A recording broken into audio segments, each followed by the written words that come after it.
오늘 회개하라 천국이 가까웠느니라는 그런 말씀으로 여러분과 함께 은혜를 나눕니다. 시편 14편 1절에 보면 어리석은 자는 그 마음에 이르기를 하나님이 없다 하는도다. 그들은 부패하고 그 행실이 가정하니 선을 행하는 자가 없도다. 여호와께서 하늘에서 인생을 굽어 살피사 지각이 있어 하나님을 찾는 자가 있는가 보려 하신즉 다 치우쳐 함께 더러운 자가 되고 선을 행하는 자가 없으니 하나도 없도다. 다윗은 그렇게 고백했습니다. 어리석은 사람들은 마음에 하나님이 없다고 생각해요. 하나님은 없다. 그런 건 존재하지 않는다. 가장 어리석은 자들입니다.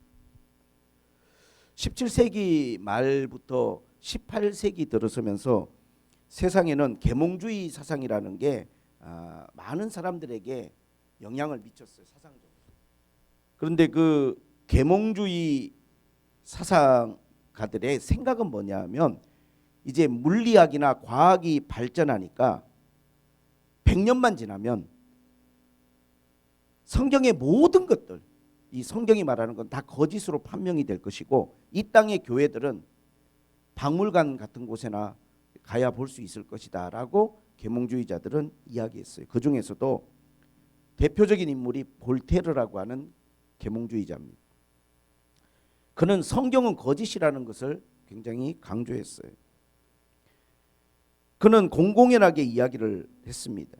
성경이 거짓이라는 사실을 증명하기만 하면 기독교는 오래가지 않아 역사에서 사라질 것이다.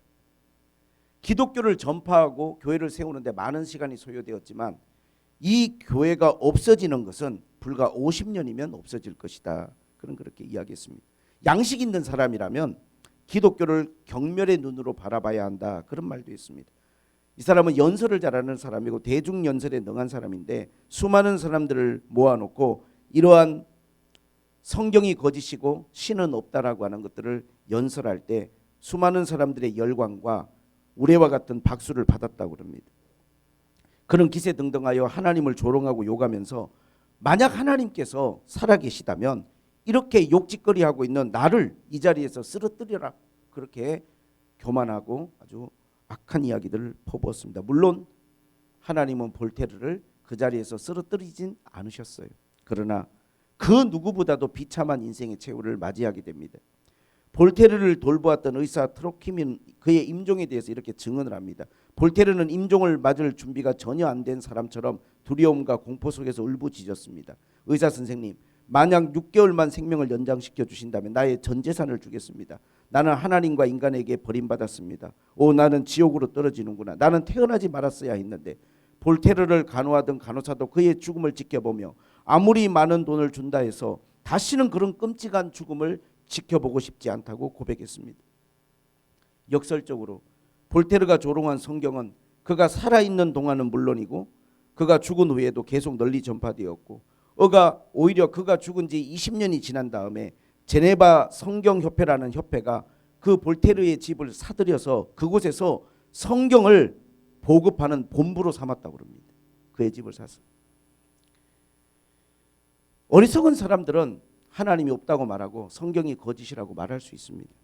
하지만 그들의 말과 아무런 상관없이 하나님 살아계시고 성경은 여전히 진리의 말씀이고 변함없이 하나님의 영감으로 기록된 우리에게는 구원의 말씀이죠. 주님은 이 땅에 오셔서 처음으로 전한 메시지가 회개하라 천국이 가까웠느니라 이 메시지를 전하셨습니다. 이것은 어떻게 보면 주님이 이 땅에 와서 하시고자 했던 모든 주님의 사역을 총괄하는 말씀이라고 할 수 있겠습니다. 왜 회개하라 천국이 가까웠느니라는 말씀을 주님이 전하셨는가 그런 생각을 해봤습니다. 사람이 집을 들어갈 때 주인들은 문을 열고 들어가죠. 그리고 초대받은 손님들도 문을 열고 들어갑니다. 근데 만약에 담을 넘어가거나 창문을 뜯고 들어가는 사람이 있다면 그는 손님도 아니고 주인도 아니고 도둑이나 강도겠죠. 우리가 천국이 가까웠고 우리가 그 천국의 문 안으로 들어가야 되는데 천국의 문을 들어가기를 원하는 사람이라면 누구든지 회개라는 과정 없이는 천국으로 들어갈 방법은 없습니다.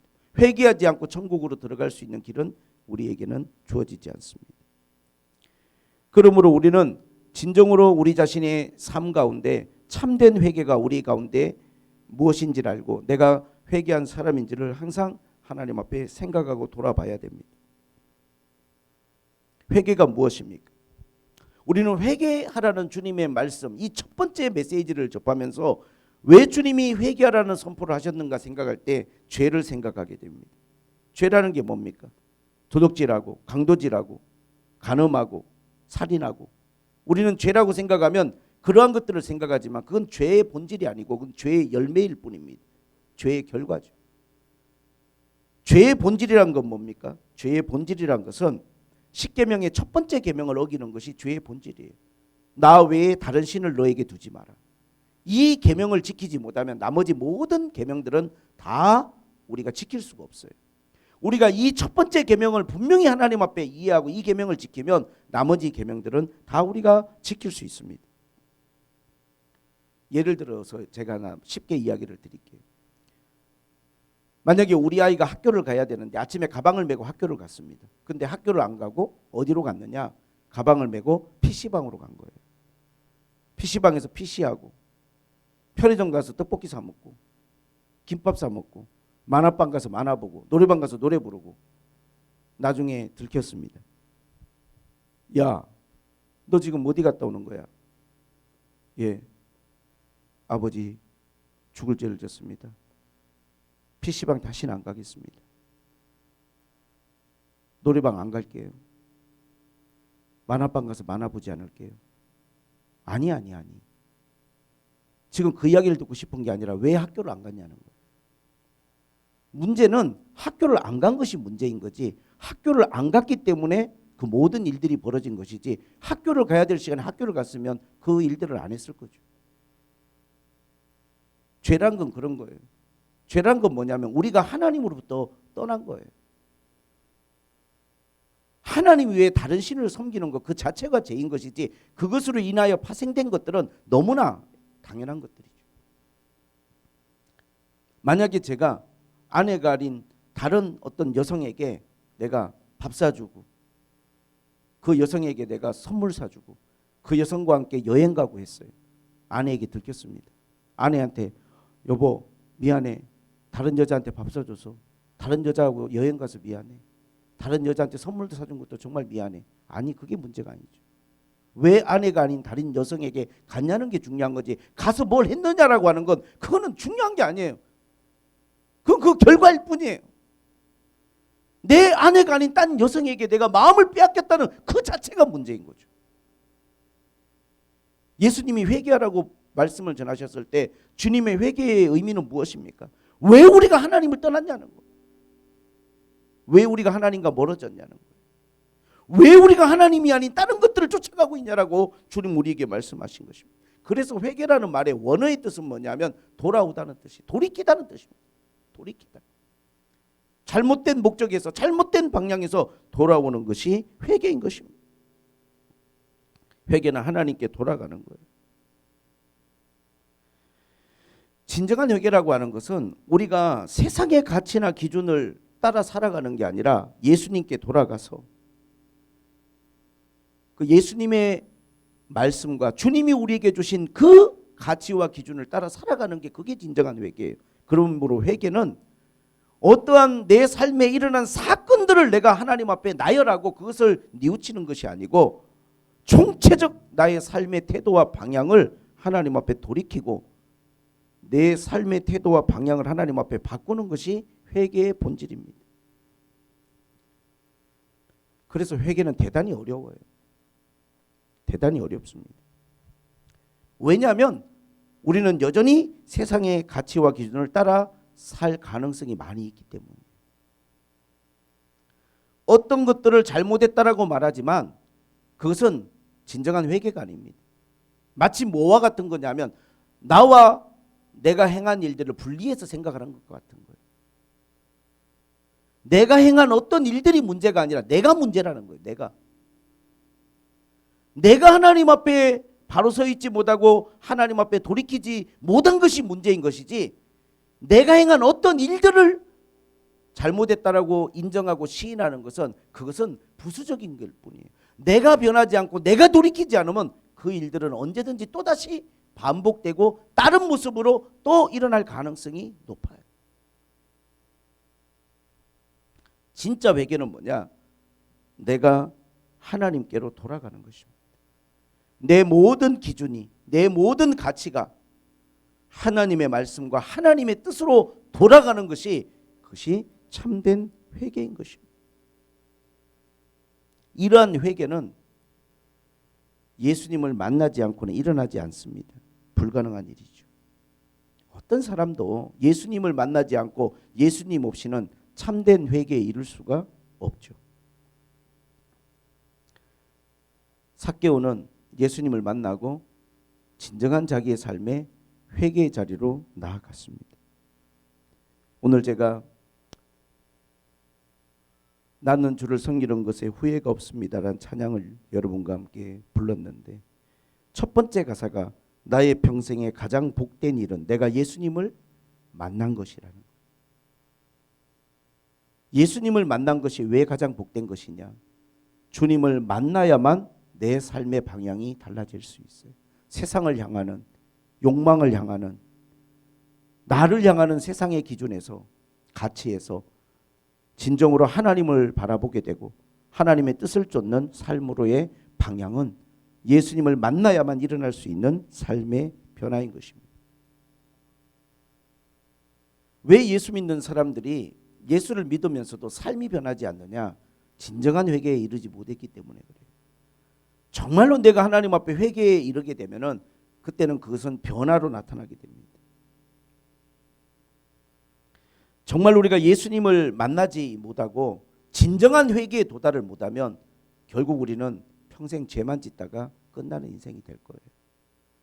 내가 무엇을 하든, 내가 무엇을 이루었든 내 살아가는 삶의 모든 발자취가 돌아보면 다 후회할 일밖에 없고 하나님 앞에 죄 짓는 것밖에는 없습니다. 어떤 기간, 어떤 부분만이 죄가 아니라 내가 했던 모든 말, 내가 살아온 모든 나의 삶이 다 하나님 앞에 죄일 수밖에 없어요. 그 모든 것들을 다 후회하게 될 것이고 그 모든 것들을 다 가슴 아파하게 될 거예요. 그러나 예수님을 만나고 내 삶이 진정으로 하나님 앞에 회개의 자리로 나아가고 하나님의 뜻을 구하고 하나님의 뜻을 쫓아 살아가는 삶으로 변한다면 그것이 내가 이 땅을 살아가면서 가장 잘한 일이고 가장 복된 일이 아닐까, 그렇게 생각을 해봅니다. 교회를 다니는 사람들에게도 참된 회개가 일어나지 않고 있다는 것이 참 놀라운 일이기도 합니다. 예수님을 따르는 제자들은 3년 6개월 동안 예수님을 따라다녔지만 그들의 삶의 변화는 없었어요. 3년 6개월 동안 기적을 보고 말씀을 들었지만 진정한 의미에서의 변화는 없었습니다. 어떻게 예수님을 만나서 함께 있었던 제자들의 삶이 변하지 않았을까요? 여전히 자리 싸움하고 내가 더 높아질까? 예수님이 왕이 되면 한 자리 얻을까? 언제쯤 이스라엘 나라가 강력한 국가가 될까? 이 세상의 모든 가치 기준에 그들의 생각은 철저하게 거기에 맞춰져 있었어요. 그들이 진정으로 변한 것은 그들의 마음속에 주님의 성령이 충만히 임하고 난 다음에 진정으로 그들은 참된 회개를 했습니다. 주님을 만난다는 것은 어떤 면에서는 정말로 우리의 마음속에 주님이 내 안에 오시는 것이고 나와 함께 계실 때 그것이 진정한 주님을 만난 것이고 그제서야 내 삶은 변할 수 있는 것입니다. 이러한 회개가 동반되지 않은 상태에서 우리는 천국의 문을 열고 들어갈 수 없습니다. 아무리 내가 천국을 사모하고 아무리 내가 천국을 원한다 할지라도 담을 넘어갈 수 없는 곳이고 창문을 뜯어서 들어갈 수 없는 곳이고 문으로만 들어갈 수 있는 곳입니다. 그 천국의 문을 열기 위해서 우리는 하나님 앞에 회개의 자리로 나아가야 됩니다. 그래서 우리 주님을 필요로 합니다. 그래서 우리는 주님을 만나야 돼요. 간절한 마음으로 주님을 찾아야 됩니다. 정말로 내가 하나님 앞에 변화되고 새로워지기를 간절히 구해야 됩니다. 사도 바울은 그런 이야기를 합니다. 나는 날마다 죽노라. 내가 행하는 어떠한 행동이나 말이 아니에요. 나라는 사람 자체, 나라는 존재 자체가 하나님 앞에서 날마다 죽어야 돼. 내가 변해야 되는 것입니다. 내가. 그것이 참된 하나님 앞에 회개인 것입니다. 이렇게 회개한 사람들에게는 천국이 그들의 것이 될 거예요. 천국은 무엇입니까? 더 정확한 표현대로 한다면 하나님의 나라 이렇게 표현할 수 있을 것 같습니다. 예수님을 만난 사람들에게는 하나님의 나라가 그들에게 임하고 하나님의 나라가 그들에게 열립니다. 주님의 말씀을 따라 살고 주님의 뜻을 쫓아가면 그 사람의 삶 가운데 하나님의 나라가 임하는 거예요. 주기도문에 나오는 것처럼 하나님의 나라가 우리 가운데 임하는 것이죠. 우리는 여전히 이 땅을 디디고 살아가면서 이 땅의 나라 또는 육신의 생각에 우리가 사로잡힐 때가 너무나 많습니다. 이 땅의 나라를 바라보는 여러분들의 마음은 어떻습니까? 소망이 있습니까? 사람에게 소망이 여러분 느껴지십니까? 지금은 경기가 안 좋고 어렵지만 언제쯤이면 모든 게 좋아질 거라는 이러한 여러분들이 소망을 가지고 살아가십니까? 세상은 우리 모두가 느끼는 것처럼 갈수록 더 악해지고 힘들어질 것입니다. 과거에 어떤 순간들에 지금 정말 힘들다, 이 시기만 지나면 좋겠다는 때가 여러 번 있었어요. 그러나 그 시기가 지나고 나도 또다시 어려운 시간들은 우리의 삶에 끊임없이 찾아온다는 것을 아마 여러분도 저도 알고 있을 것입니다. 그러나 하나님의 나라는 어떤 나라입니까? 하나님의 나라는 하나님이 통치하시는 나라예요. 여기는 불의가 존재하지 않습니다. 여기는 공의와 정의가 존재하는 것이고 하나님의 나라에서는 억울한 사람이 없습니다. 이 세상에서는요, 억울한 사람이 너무 많아요. 아무도 진심을 몰라줍니다. 억울한 죽음이 있고 억울한 사람들이 있고 불쌍한 사람들이 너무나 많아요. 그거 다 어떻게 해야 될지 모르겠어요. 그러나 하나님의 나라에서는 눈물이 없고 억울함이 없습니다. 왜냐하면 주님이 다 아시기 때문에, 주님이 다 보상하시기 때문에, 주님이 다 갚아주시기 때문에.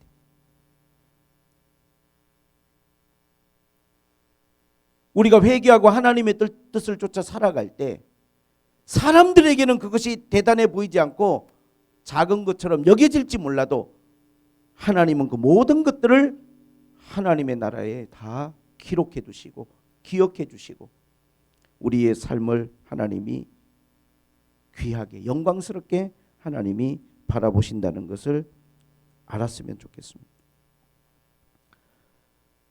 이제 우리가 주를 믿고 주를 섬기고 살아가기로 마음의 뜻을 정하셨으니까 여러분들이 더 하나님의 나라를 많이 바라봤으면 좋겠어요.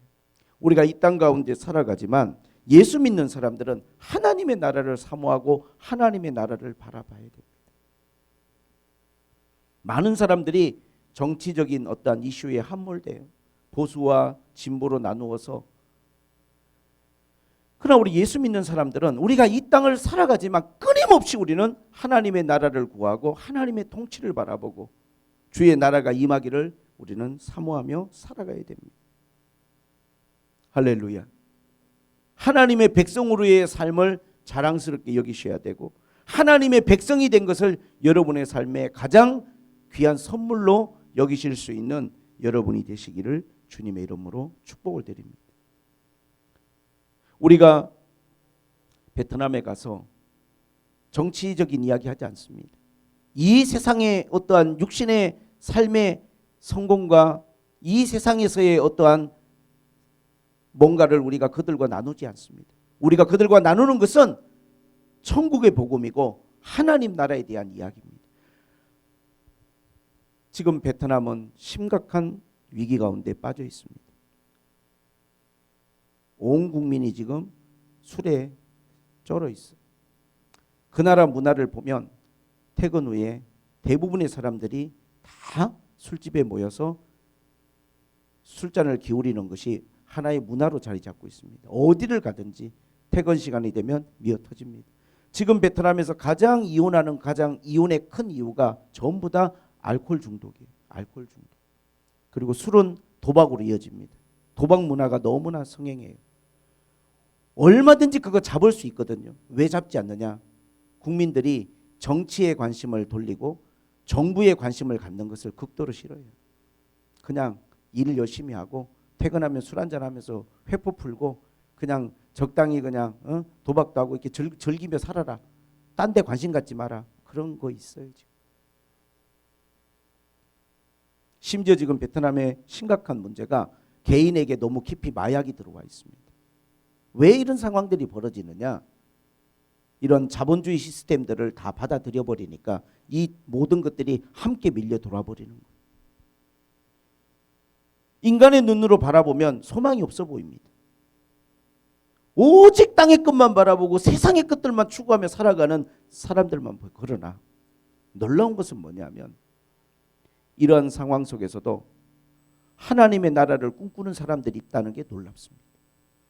천국의 복음을 전하고 예수 이름을 전할 때 그들이 반응하고 눈물을 흘리고 은혜 받고 그런 걸 바라보면서 우리가 해야 될 일이 무엇인지가 너무나 명확합니다. 우리는 어두워져가는 세상 속에서 악해져가는 세상 속에서 복음을 전해야 될 것이고 하나님의 나라를 선포해야 될 사람들인 줄로 믿습니다. 저는 어떠한 그들에게 우월함을 갖지 않습니다. 우리나라 정치, 우리나라 모든 것들이 너희 나라보다 저는 일말의 그러한 마음이 없어요. 하나님을 만나지 않은 모든 사람들은 다 죄밖에 없는 거예요. 누구나 똑같습니다. 주님을 만나야만 회개가 일어나고 주님을 만나야만 비로소 천국이 우리에게 임하는 것입니다. 아무쪼록 우리 새물결교회 성도들이 이 땅을 여러분 디디고 살아가지만 더 주님을 만나고자 하는 열망을 가지시기를 주님의 이름으로 축복하고 주님을 만난 것이 또 여러분이 주님을 섬기는 것이 가장 복된 일이고 가장 잘한 일이라는 그 믿음의 고백과 자부심을 잊지 않으시기를 주님의 이름으로 축복을 드립니다. 여러분이 하나님 나라의 백성이 되고 주님의 나라의 시민권을 얻었다는 것이 이 세상에 그 어떠한 것을 주고도 바꿀 수 없고 살 수 없는 그런 귀한 선물을 받았다는 것을 여러분이 생각하면서 하나님의 백성으로서의 자부심, 하나님의 백성으로서의 정체성을 잃지 마시고 늘 하나님 앞에 찬송하고 감사하고 기도하면서 끝까지 승리하시기를 주님의 이름으로 축복을 드립니다. 우리가 만약에 예수 그리스도를 잊어버리고 우리의 마음을 세상으로 향하는 순간 어떤 죄들이 우리의 삶에 들어올지는 아무도 알 수 없어요. 지난주에 설교한 것처럼 누가 솔로몬이 그 많은 우상을 섬기고 우상 숭배자가 될 거라고 상상이나 했겠습니까? 마음을 하나님께서 돌이켰어요. 하나님을 사랑했던 솔로몬이 이방 여인들을 사랑하는 그 자체가 모든 죄의 문을 열어놓은 것입니다. 회개라는 것은 하나님께로 돌아가는 것입니다. 우리 새물결교의 모든 성도들이 다시 한번 여러분들의 주님을 하나님 외에는 섬기는 게 없으시기를 바라고 여러분들이 찬송하는 분이 되기를 바라고 여러분이 진정으로 사랑하는 분이 되실 수 있기를 주님의 이름으로 축복을 드립니다. 할렐루야. 하나님 아버지,